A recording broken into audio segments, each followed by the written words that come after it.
is Dad? I think Dad has made some excellent progress today. Your dad, he's a fun guy, right? And I love him so much, and I think he's the greatest dad in the world.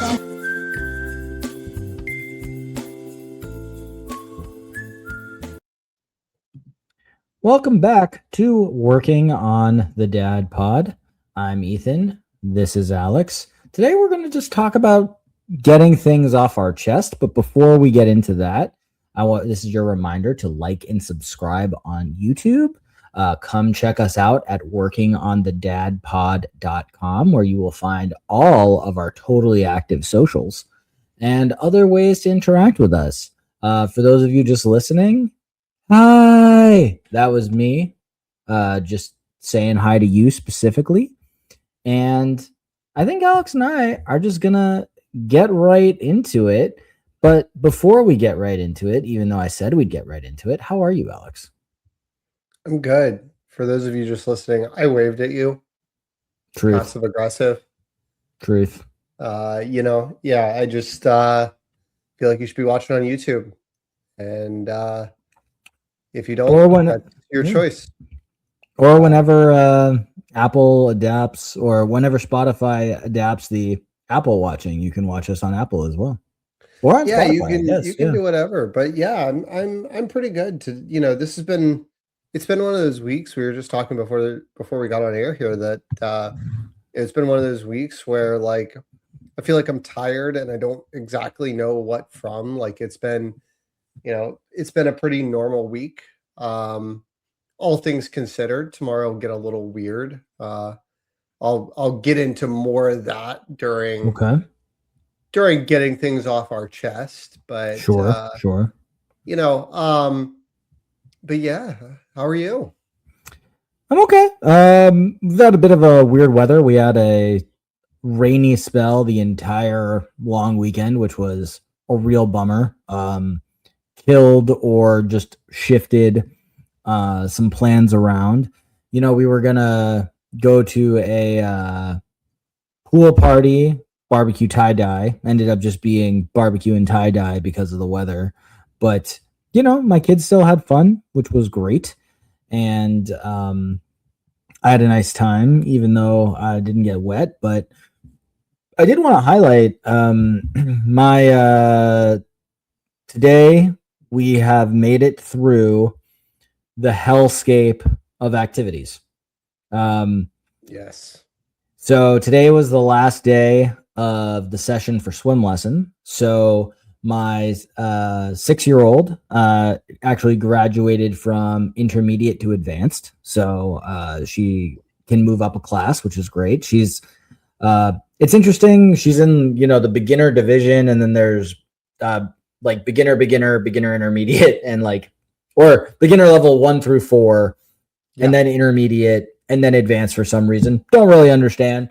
But there were a few levels that she had to do twice.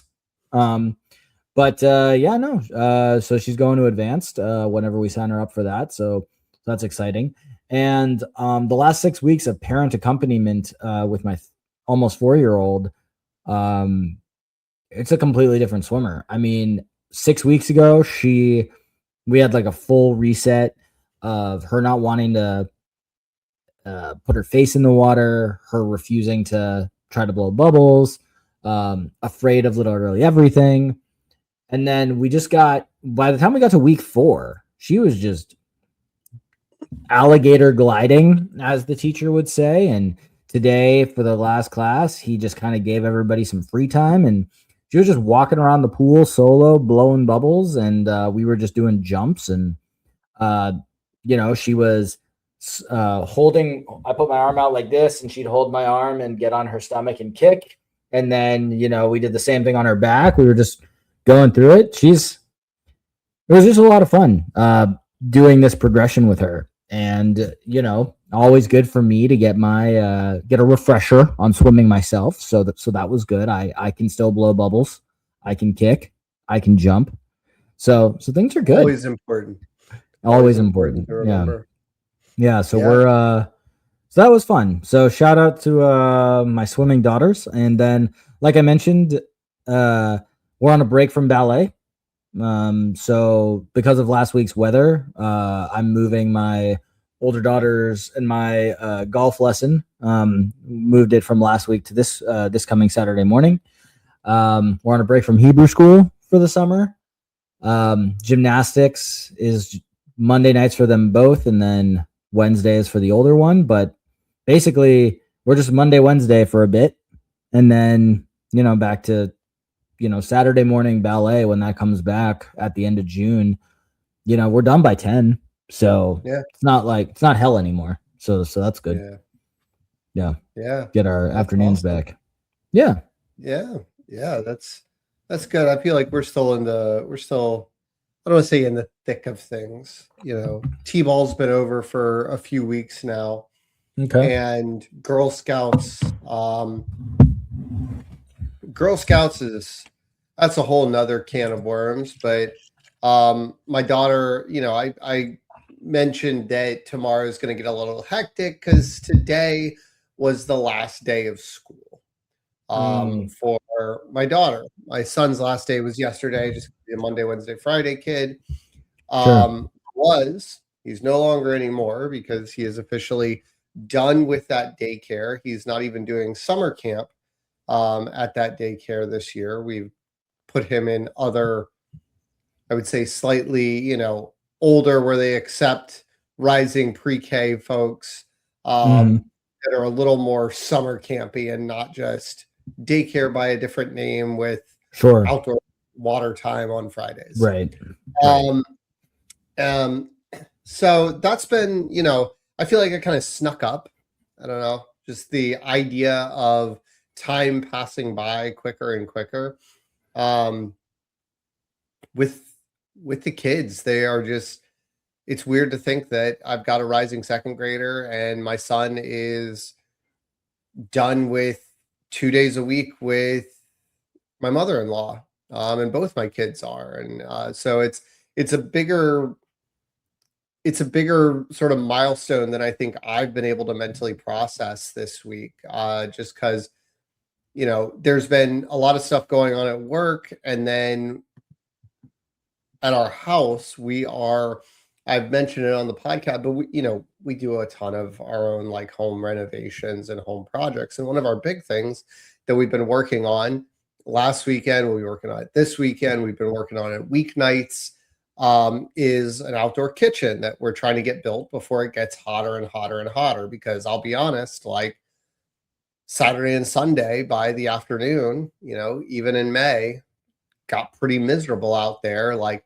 trying to cut tiles and mortar tiles, because we're tiling the entire like outside of this kitchen. And so that's been kind of a big to do, but it's really coming together.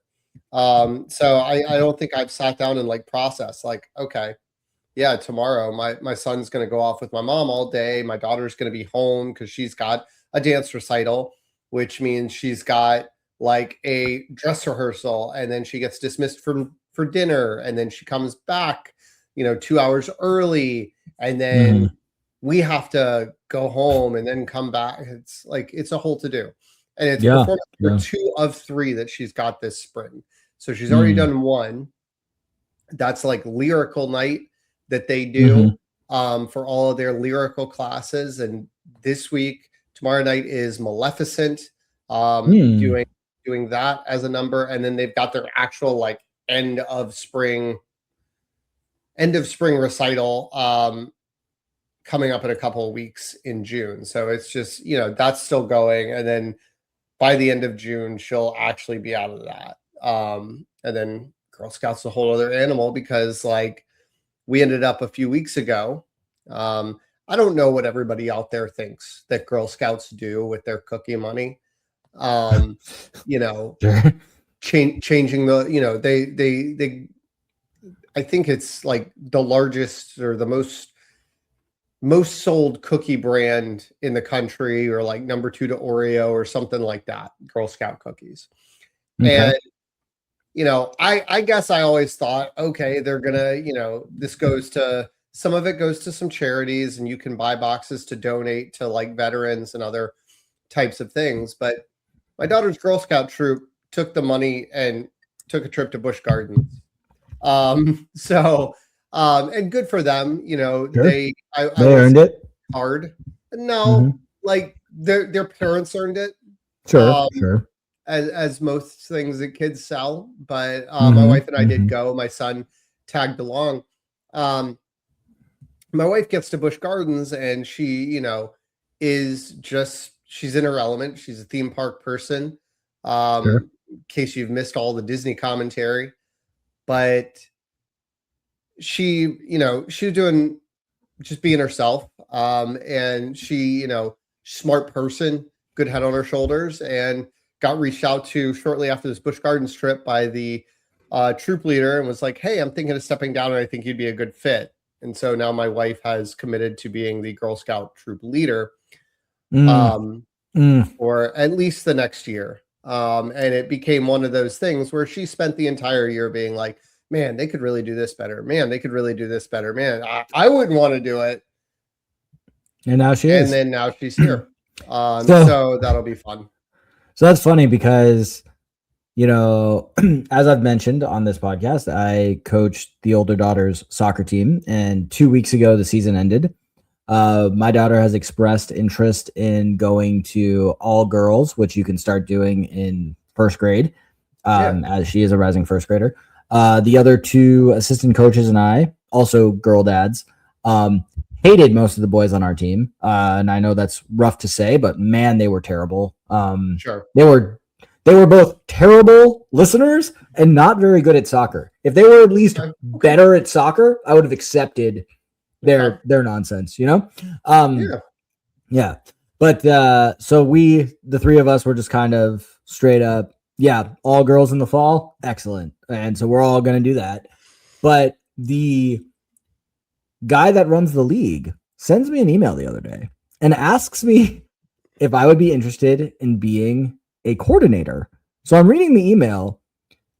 He wanted me to be in charge of 6 teams and, you know, organizing practice, rosters, finding coaches, getting field coordinations, matchups. And I'm just like, thank you, but I must respectfully decline this offer. Because I will say my no. wife already my wife already has gotten a Claude Pro subscription. Okay. You know, that's $20 a month. Like she's already got a ton of ideas of how she can basically offload this admin work. And it becomes one of those things where like she knows me and she knows that I'm like the person that tinkers. She does a lot with AI in her day job, but she's like, Mm, I don't get joy out of it. You will sit at your computer on, you know, on any given night and like figure this stuff out if I come to you with a problem. And I'm like, yeah, you're right. So I am probably going to be the like the troop ghostwriter. mom. Yeah. Yeah. Yeah, the puppet master, like Yeah. Girl Scout leader on some regard. But yeah. Well, congrats to So you. yeah, something like that.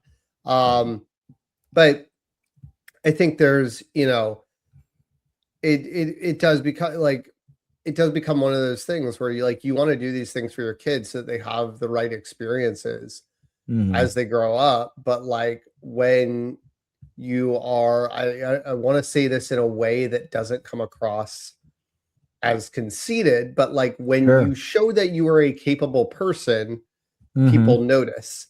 And Yep. I think for people like you, me, my wife, like a lot of people we know who are have always been high achievers, right? Mhm. I don't mean that in like just like we're the best, but like people who have always like achieved a lot and like had set their bar pretty high for themselves, or you know, their parents have set that for that, whatever.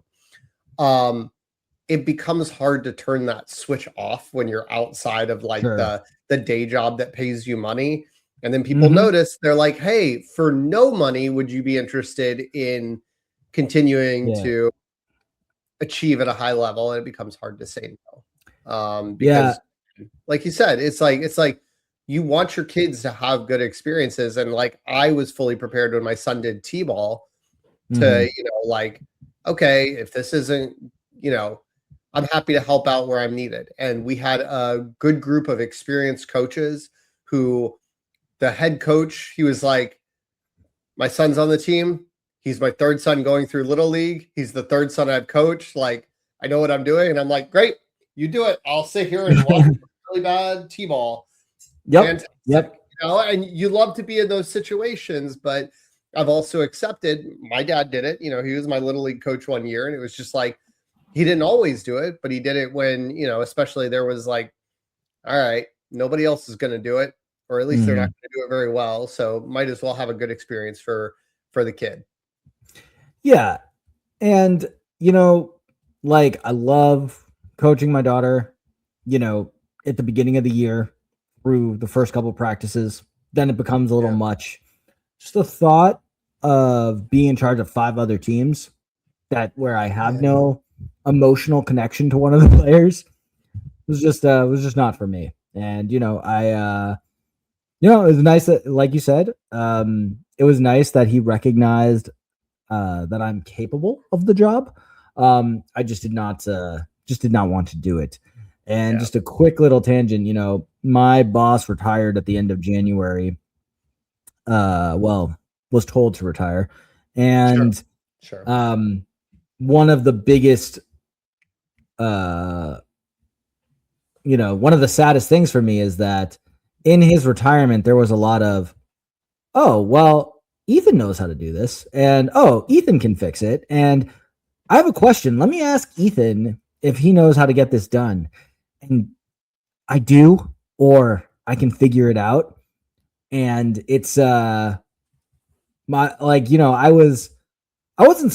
to say I was sliding under the radar, because before the change in administration, I had 6 employees, myself, and then that I was responsible for. And then with some retirements, at one point I had 14, and now I'm back to 6 due to people leaving and everything. But until he retired, people just like knew I got my stuff done, but it wasn't until he was gone that a void needed to be filled.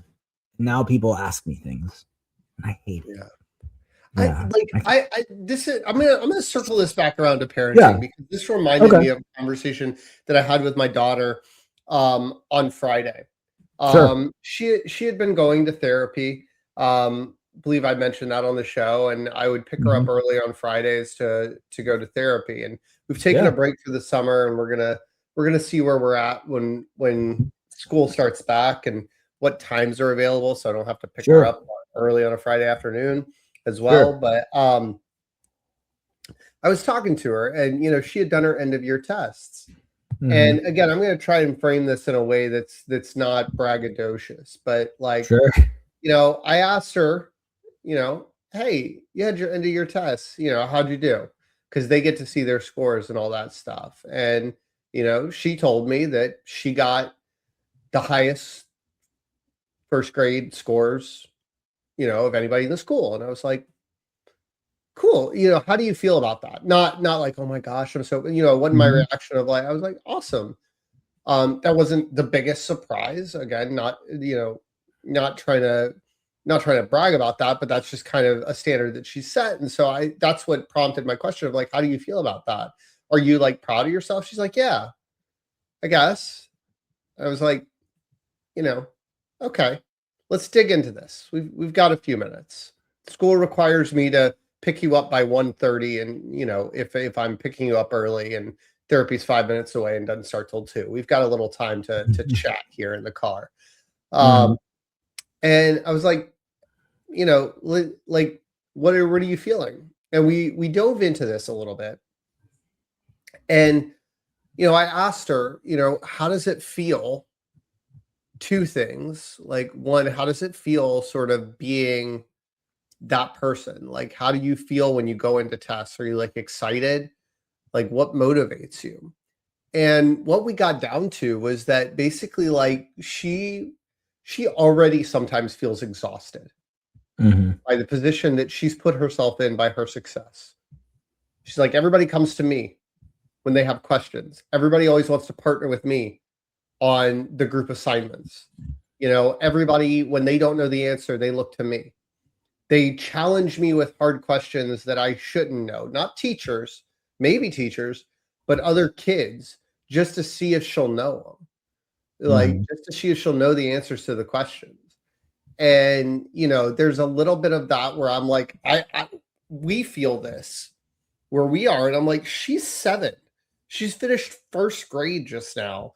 And she's already feeling this, like, it's not even like, oh my gosh, I feel so much accomplishment. Like, she already is starting to feel bogged down by people knowing how much value she has and like utilizing that. And like, and so I, you know, we chatted a little bit more, and I tried to talk to her about 2 things. You know, one, like, you can't control everybody else, and like, don't be afraid to just give your best effort, and don't be disappointed if one day you come in second, right? Like, I don't want her to be afraid of coming in second or third or 10th or whatever. Because I was like, 2 things are going to happen. One, that's going to happen on a small case basis at some point. And 2, at some point, it may be middle school, it may be high school, it may be college. You're not going to be the smartest person in the room or the best test taker in the room. Like, that is going to happen. Just law of averages. And you've got to be ready for that and emotionally prepared to handle that like, you are focused, you know, to use the whole like sort of Nick Saban analogies of things. Like, it's about the process. It's about doing the right things every day to get to where you want to go. You know, it's not about winning the championship on day 1 of practice. It's about putting in the right work, right? And making progress and being the best version of yourself that you can be every day. And if the best version of yourself is better than everybody else, congratulations.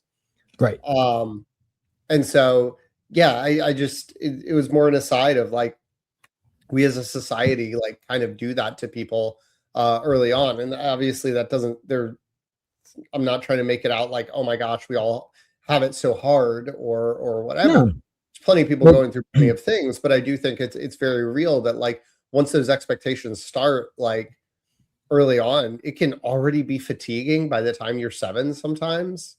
Yeah. No, definitely. And I mean, you know, we just went through Mother's Day, right? And the big joke is always, what do you want for Mother's Day, honey? To be left alone. Because it's like the feeling of being a mom, you know, people are always just expecting you to cover them. And, you know, well, you know, I'm proud of her. And I hope she finds joy. I am proud of her. I'm proud of the person she is. You know, it's just sort of. I think I've also gotten desensitized to it because she's gotten really great test scores because they start testing them in pre-K, and it's just like she's never not crushed a test. Like, I've never been like concerned about it, and it's just I take it for granted a little bit. And she, you know, she is not. I think she takes it for granted. You know, it's not one of those things that we talk about it a lot. She just goes. And so that's why I took that opportunity, right? Because it wasn't nothing about like, you know, and I kind of wanted her to understand from my perspective that like, I'm not expecting this of you. I am proud of you for doing it. I'm glad because it like, of all the things to complain about, it's a lot easier in life, especially early life, when like you've got your grades in check, you know, like the stresses of thinking about like what AP courses you might take or what colleges you might apply to down the line is a lot less stressful than am I going to get into college? Or am I going to pass this grade or things like that? Right. It's a much better position to be in. So. Before we get into the topic, I just realized something I wanted to talk about briefly. So a couple episodes ago, we talked about screen time without the battles. And so because of the weather this weekend, we watched 2 movies with the girls. We watched Ratatouille, and we also watched Toy Story. But about 10 minutes into the movie, I paused it and I said to my older daughter, what has happened? And I turned watching the movie into a test. And I know that's not like the most fun thing, but for me, I started realizing she doesn't either she doesn't want to tell me or she is just glued to the screen and not paying attention. So I made it a thing. And when it ended, there was no battle because it was not just the pure joy activity anymore of watching a movie. It wasn't, It was yeah, it more, was a dopamine zone out. yeah, it was more of just a I said to her, I said, if you cannot show me and mommy that you are retaining the information that is happening in this movie, then there's no point in watching it because then you're just looking at a screen for no reason. And You really got to internalize which hairs that rat was pulling. yeah, and just what's happening, just Yeah.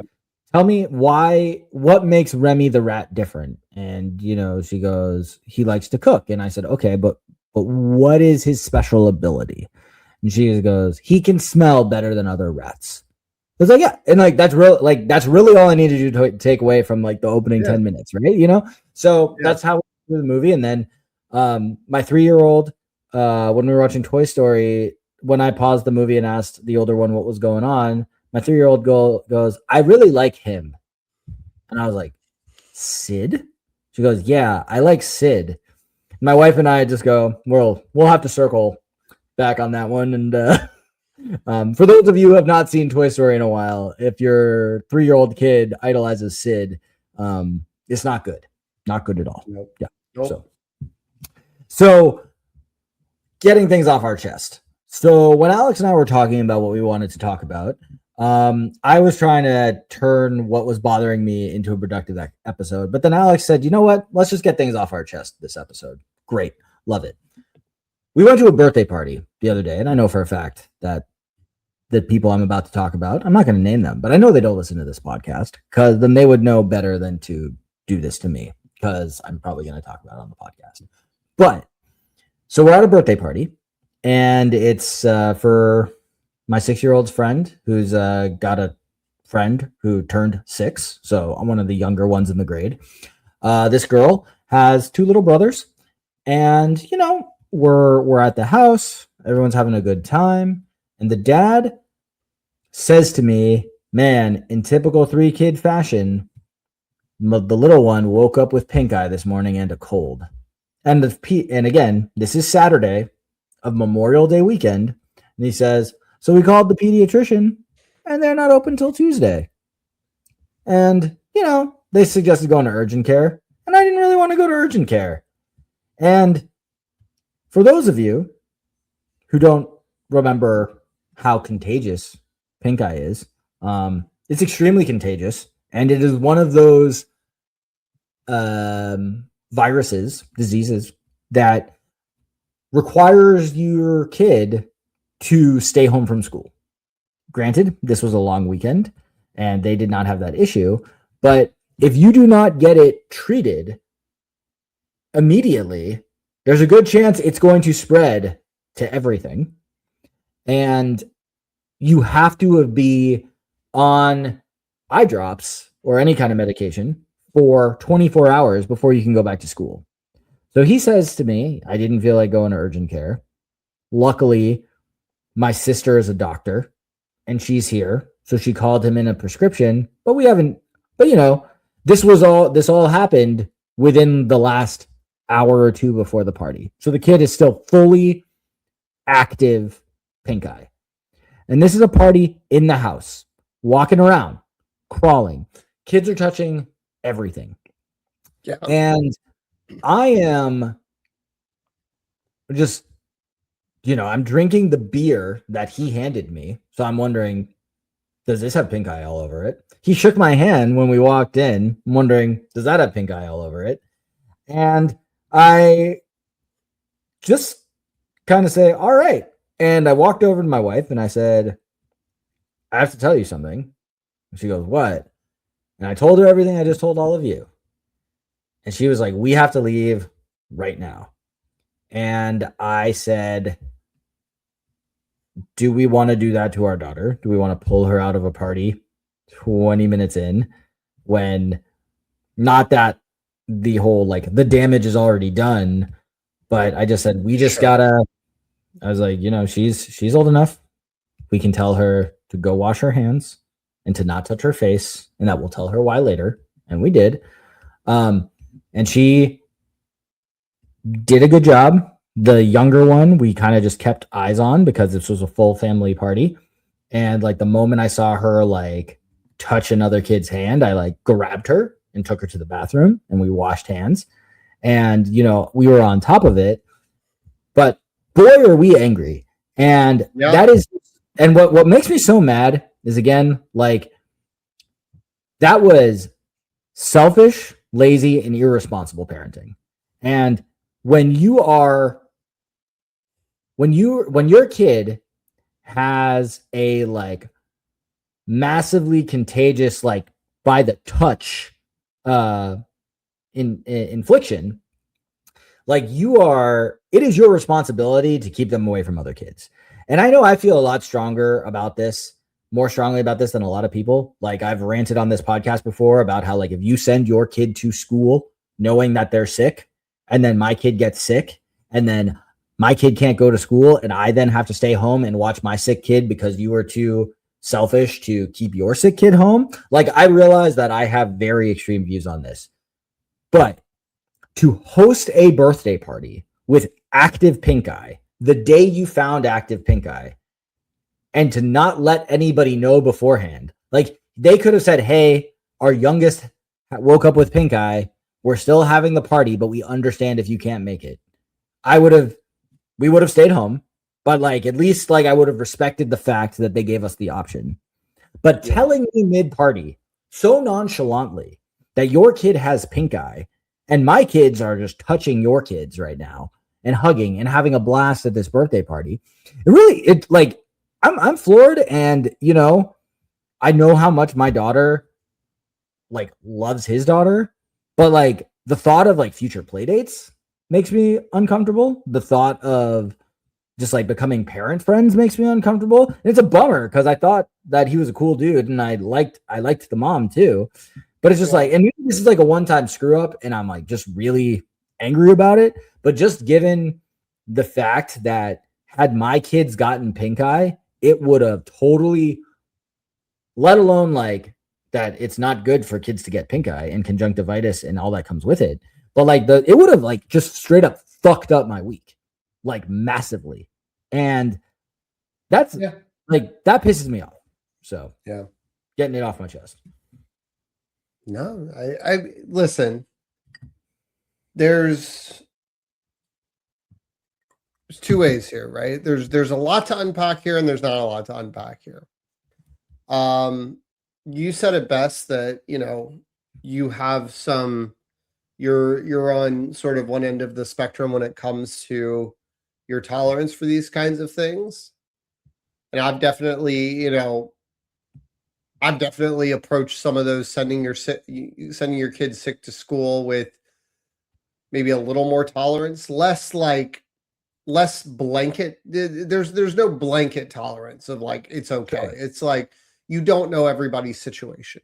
Mm-hmm.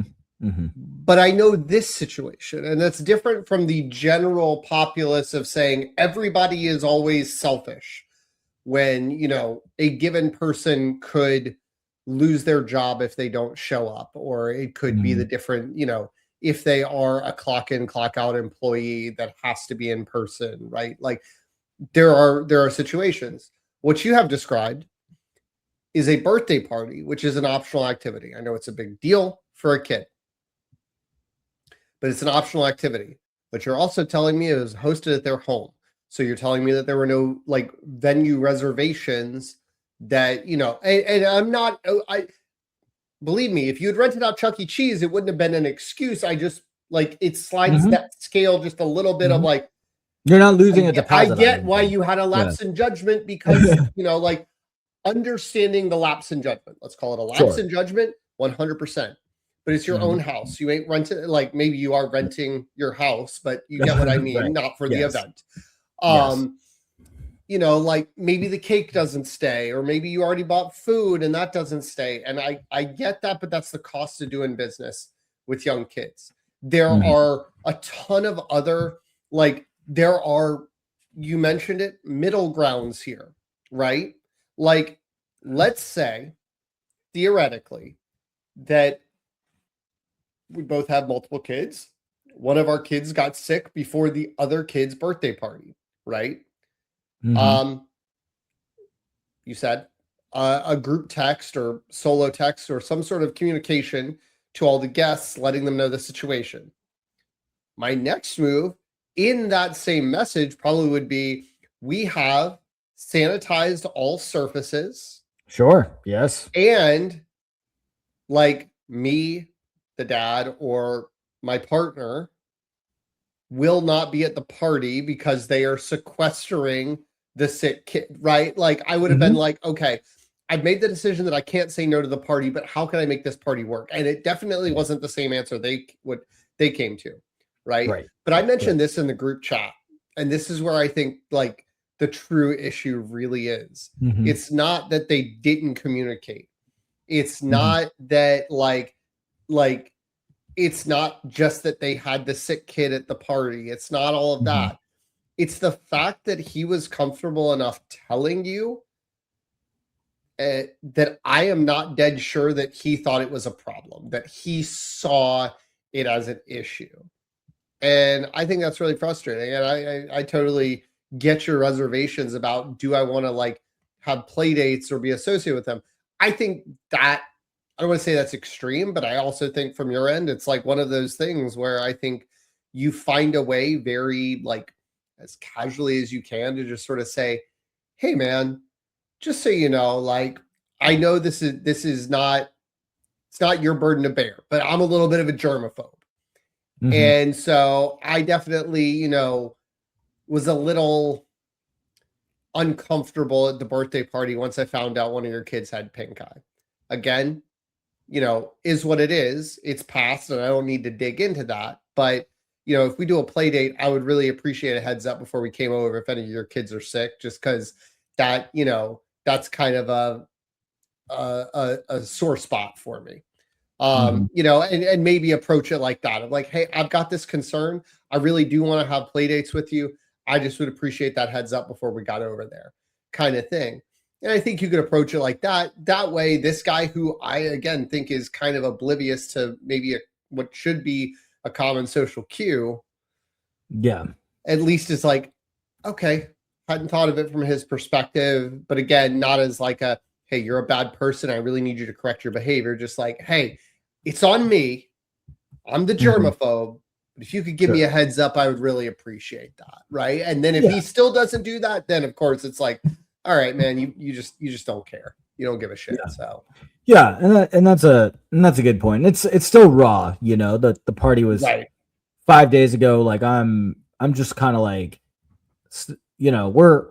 I'm we're not like on 24/7 pink eye watch right now, but I'm aggressively still like washing the girls' faces every night, just making sure like we're just not, you know, I just want to be in the clear. Sure. Cuz Why you not? know, like It's worth as the 5 somebody. minutes to save a few days. Yeah. Yeah. And you know, and I know that it gets you get it quickly. Like we were at a party in college where, Yeah. shook a bunch of hands and then later like within 20 minutes I noticed some weird crap in my eye and I had pink eye. Like that we were Yeah. we were at the same party, we were roommates. I like sequestered myself in our home. Like, Yeah. like there's just it happens. And my older daughter had pink eye when my younger daughter was 1 month old, and I spent like 8 days, the entire like pink like eye drop cycle, you know, wearing two shirts every day, like one shirt for one kid, one shirt for the other kid, because you don't want to give a new kid a newborn pink eye.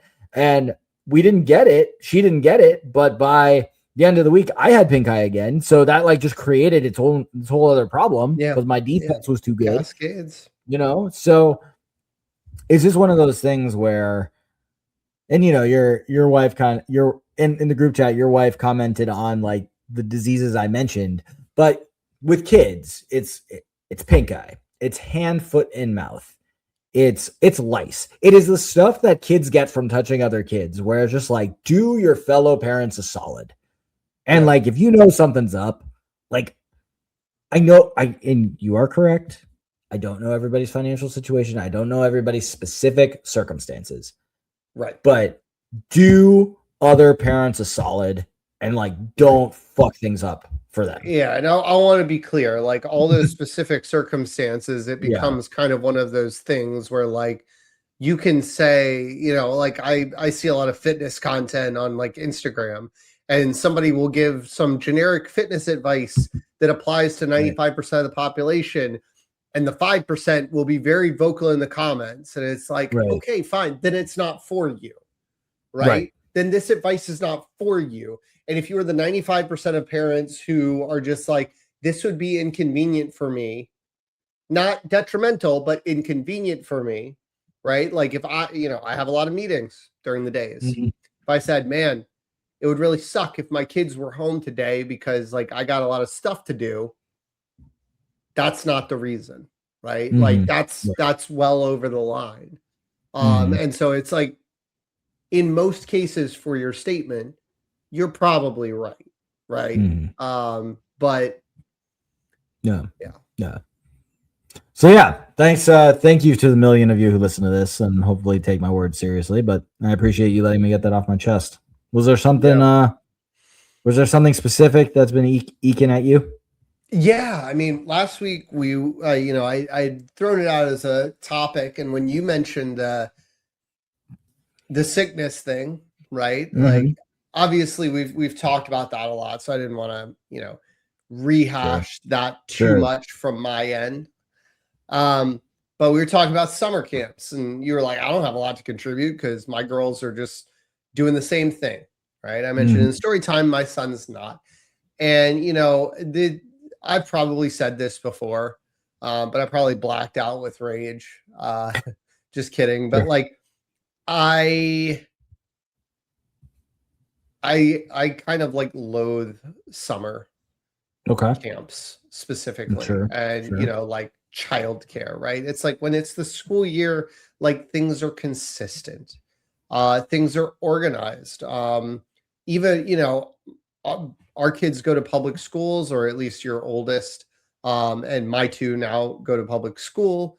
But even with some sort of private educational institution, whether that's pre-K or a private school or whatever, there is structure. Like, when the school days are, there's a whole big calendar, and you can kind of just consistently plan around it. Summer camps are just such a pain in the ass, from the fact that like it's like, obviously there's no like central organization that's governing the rules of summer camps, right? There's general safety and CPR guidelines and that stuff, but every single one's got a different sign up, right? Like some of them open in February and you want to jump in and you want to get your slots, but then some of them don't open until March or April.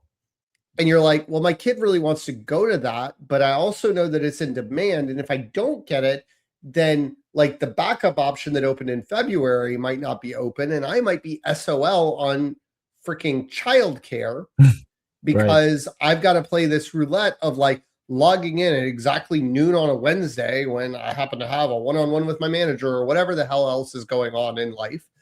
Right. It's not a convenient time for me, but I've got to log on because there's other parents that are logging on right then. And if I'm on at 12:05, I don't get the spot. And then I've got to pay an exorbitant amount of money, even, compared to like daycare costs for a weekly basis for these camps, many of which are like, yeah, we start at 9:30 and we get out at 3:30. I'm like, how is that helpful? It's not. It's not. Like, I get it. My son has been dismissed. Both my kids never did wrap around till 5 o'clock care at daycare, only because we have grandmas that would pick them up. We could have paid for it. We could pay for aftercare at the school and have coverage from 7:30 in the morning till 6 o'clock at night if we needed it. Right. But these camps are like, some of them are like, yeah, drop off at 9:30. If you want to pay, an extra $50 a week, you can drop them off at 9. You're like, I know. My work day starts at 9. Right. Like, I need to be at my desk. And by the way, because we're picking summer camps based on availability, some mix of availability and price and child interest, your summer camp is 20 minutes away from where I live. So I can't drop them off till 9. The only saving grace that I personally have is that many of the people I work with, including my manager, happen to have kids. And so they sit there and talk to me about, by the way, I got to move our Wednesday meetings because I'm taking my kid from one camp to another camp in the same day because they're each half days. Mm-hmm. And it frustrates me to no end that every single one's got different like restrictions, and every single one you've got to fill out. It's almost like an entire school registration form to, get their t-shirt size and get their dietary restrictions. I'm like, why the hell you need their dietary restrictions? I got to pack all their lunches and snacks. That's fine. I'm not against it, but like, are you really just filtering for peanut allergies so that then like the day before, like you can send out a thing? And what really tipped me over the damn edge, I'll call them out because they're a national organization. I wouldn't do this to any of the like small mom and pop camps that our kids are going to, but the YMCA, I like you, but I'm not happy with you right now. I got an email today at 4:15 p.m. that was like, hey, parents, apologies, but it seems like some of you have not been getting our communications. We've been having some communication issues across our systems so that not all parents have been getting all of our communications about summer camp. And so we're trying to rectify those. We think we've got it solved. By the way, there's a Zoom meeting that is mandatory at 6 p.m. tonight. An hour and 45 minutes. They sent the email. And guess who has been excluded from all the communications up until this point? Was it guy that's you? yelling into his microphone right now. And I'm just like, get it together. Like, get it together. Like, I get it. I get that there are some choices being made here. And not all of them are the choices that I made. I'll be perfectly honest. My wife is much more in the camp, no pun intended there, in the camp of like, let's do the things that the kids want to do. And I'm very much like, with my son, he's not going back to his daycare. I'm like, but that's routine. We know where that is. It's really close to our house. It's really close to the gym. We know them. We trust them. We've got a routine with them. We know exactly what the rules are, what the standards are, other than the fact that they banned stainless steel water bottles 2 weeks ago. And we're just like, Did someone get hurt? Yep. Yep. Okay. Got it. One kid dropped a Stanley on another kid's toe. And now they have to ruined it for everybody. Yeah. Now we had to buy my son a plastic water bottle to use for the final 2 weeks of school. And it's just like super frustrating. Sure. And it's always, of course, like 8:45 a.m. message. It's like, can you please send your kid with a plastic water bottle today? Well, I didn't have one around. So then I get a message, finally a reminder, your kid didn't come to school with a plastic water bottle. I'm like, yeah, I couldn't get by the store that opens at 10 by the 9 o'clock drop off. I'm sorry about that. That's my bad. But it's like, it's all of this where it just like, I get it. Like we could make things easier. We could send my daughter to the summer camp at her school. We could send my son to that summer camp. We could send him, if it was my daughter, I'd be like, hey kid, I hear you want to do dance camp. I hear you want to do ballet camp. I hear you want to do the environmental study center camp. Well, guess what I have for you? And I would have said this a week ago, the YMCA, but like, because again, hey, guess what? They're one of those camps. It's like, you can drop off as early as 7 and you can pick up at 6 and that's all included. And I'm like, well, son of a gun, I happen to be there at 8 a.m. every dadgum morning, Monday through Friday. That's super convenient. I would do that. But, we give these kids free will to do what they want. Now we're in chaos. I must ask, Your wife's the one insistent on letting them choose the camps. Is she also volunteering to do the drop-offs? We're collaborating. Okay. No, because like it's one of those things where we figure it out, right? No, Like I know. it becomes like this is life, and part of it's my own anxiety, and again, like people Mhm. will understand, and it's not like these are going to sneak up on me. They're all on the calendar, and Sure. we've come up with different systems where it's just like, okay, well, on these weeks both the kids have early pickups, so one of Mhm. us will do the drop-offs, one of us will do the pickups, and like whoever's doing the drop-offs can take the kids to the gym in the mornings and then drop them off. The other one can pick them up and take them to the gym when childcare opens at the gym in the late afternoons, whatever. Block our calendars, figure it out. It's not ideal, but and then there are some pros to it, right? There's some Mhm. camps. One of the camps that my son's going to quite a few weeks is this camp that starts at 8:45 and the pickups at 5:30, and it's a little bit more Sure. reasonable. My daughter's doing an overnight Girl Scout camp. I'm like, I only got to do one drop off for that, and the pickups on Saturday, so it's easier. Yeah. Yeah, no, and I hear that. I'm just it brought me back to some certain decisions that we made Yeah. where I have said, "Are you sure about this, wife?"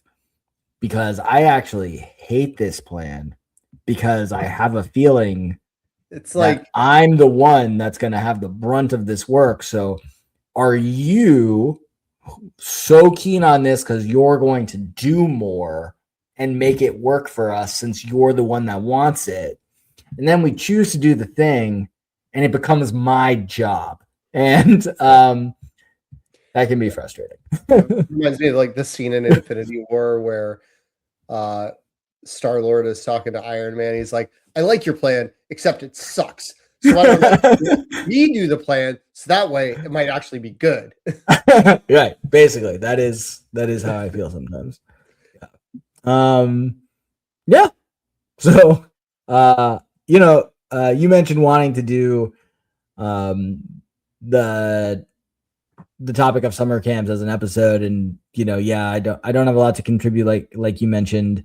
I without the ability to telework every day, I'm limited to one drop off. So my older daughter is going to do um the summer program at the daycare with the other kids in before and after care. So she'll be a rising first grader. There will be up to rising third graders. It'll be a group. Um, she likes the teacher she'll be with, so it'll be fine. Hopefully things change in 2027, and maybe there's some further flexibilities that could come, and it won't be an every summer thing. But for the foreseeable future, this is my work schedule, and that's all I can do. So my daughter understands to the best of her ability why she can't do all the fun camps her friends are doing. Um, but yeah, so that's just where we're at. Do you want to work on the dad bod segment of whatever you want with me? Sure. Yeah, I can Great, go first. please. Um, so yeah, I mean it's this week's been, all the individual chaos aside, it's been a pretty good week, like health wise. I think I'm down 2 pounds. I think some of that was still shedding some of the like cruise bloat. Uh Mm-hmm. call it came off a little easier at the beginning of the week. But yeah, it's just I try to remind myself over and over because I think I would get really stuck when we do this segment at times. Just like, man, I've got to have made progress this week. I've got to. There's a check in, right? Like, obviously, you're not my fitness coach, and I'm not yours, but like, there's this accountability, and I think that can be good, but it can also be tough when you're not doing it. And I, you know, saw some posts on social media that just kind of remind me that like these things are built over years of habits. And like if you stick with one habit and then add on another habit and then add on another habit, like they stack. And I try to remind myself that I'm like, okay, I'm in a much better position, that like everything's not just defined by the scale, but that I'm like, I feel stronger and more mobile. And in, my cardio shape is not great, but it's better than it's been in a long time. And it's continuing to get better. Like every time I run, it's feeling easier. And I'm like, that kind of stuff is progress. And I'm like also noticing, like I looked back, I'm like, okay, yeah, am I, I'm roughly 180 pounds, and I'm like, do I want to be lower than that? Sure. But like I looked back at where I was a year ago at 180 pounds, and like my body fat at the same weight is like 2% lower, right? Those kind of things where it's just like, okay, that's not going to win you Mr. Olympia. Not that I'm trying, but it's like there's progress there, right? There are little things, and it's like I'm not doing this just for myself right now, but that sort of thing that I gut checked myself at last time we were talking about it. Like I'm doing this so that I can feel good at 40, feel good at 50, and feel good at 60, and that's not from crash dieting or earning a certain meal. It's about like putting in the work every single day and just like making sure things are better. So, Yeah. So I forgot to weigh myself before the episode, but I did. I ran 7 miles today. Feeling pretty good. On the, I was below my pre-Portugal weight last week, so that's good. I'm hoping things are still good there. I making great progress on my audiobook. I started Crawler Carl on my Kindle app on my iPad because I finally remembered to bring a pair of glasses to my room. My insurance buys me I get a credit for new frames every year. So this last on Tuesday, I got new glasses, so I should have my 4th pair of glasses in 4 years. Nice. Coming. Well, I made it, 33 years of my life, 34 years of my life without needing glasses. Then the pandemic happened, and I was in front of the screen a lot longer, and the blue light got me. And now I need glasses, which is why I wear them on this podcast for work and driving at night. The driving at night is self-prescribed because one day I was driving and I was like, you know what? I can't read street signs. Then I put on the glasses and I said, okay, that's better. That's safer. I feel good. But because my vision insurance, I get up to $250 in new frames every year at the My Eye Doctor locations. I've been picking. I selected $240 frames the other day, and I specifically told the person my limit's $250. I'm happy to pay the copay for blue light and transition lenses. So I only paid $35 out of pocket. She showed me $400 glasses, and I said, again, I get $250 covered, so I do not want to spend more than $250. I just simply want to pay for the blue light and the transition lenses. So found $240 glasses that looked good. My wife liked them, and my daughter liked them because she was with me. So that was, I look forward to getting those. Hopefully, I think I'm supposed to get them June 3rd. So I forget if we'll have what day of the week I think that's a Wednesday. So maybe by next Thursday, I'll be rocking some new specs. That'd be ideal. Nice. Podcast. But yeah, so I've got an audiobook going. That's Star Wars, A New Dawn, and I've got Dungeon Crawler Carl on the reads. So I'm things are good, and Yeah, you know, I will say, are you reading the printed version or doing the audiobook of Dungeon Crawler Carl? printed. I'm using my Kindle app. Nice. Yeah. That's a So it's a smart move. Yeah, it's a smart I've move. only for somebody like read you. the first. I'm only like first 3 or 4 chapters. So I'm reading it like before I go to bed. I usually get like a chapter in, and then Yeah. I get to the point where I'm like, all right, like now I'm ready to go to sleep. So it's good. Yeah, no, that's about how I've been reading it of late. Like I read the first one, I listened to the first one as an audiobook because they have that through Libby. But what I found Yeah, out I is couldn't get that it. what I found out is that for all the other books, of which there are 8 total now published, I don't think the series is yet finished, but the author has like the Audible exclusive with them. So you have to buy them through Audible. I've tried it through my Spotify Premium, and Libby doesn't have them. And those contracts run as 10 years. So you get the audiobooks, Libby can get them 10 years after publish. And so far that means only book 1 is actually like out of that. And obviously book 8 was just released this month or last month. So, right, like you could, if you get into them and get through them, you could, and I'm on book 6, but like you could pretty easily get yourself to a point where you're like, yeah, no. I don't feel like coughing up the money for Audible. I'm just going to do something else and just reading them because I was able to get book 6 and they have book 7 on Libby, and I'm guessing book 8's coming pretty soon. Hopefully by the time I get to it. So, Cool. the downside of that is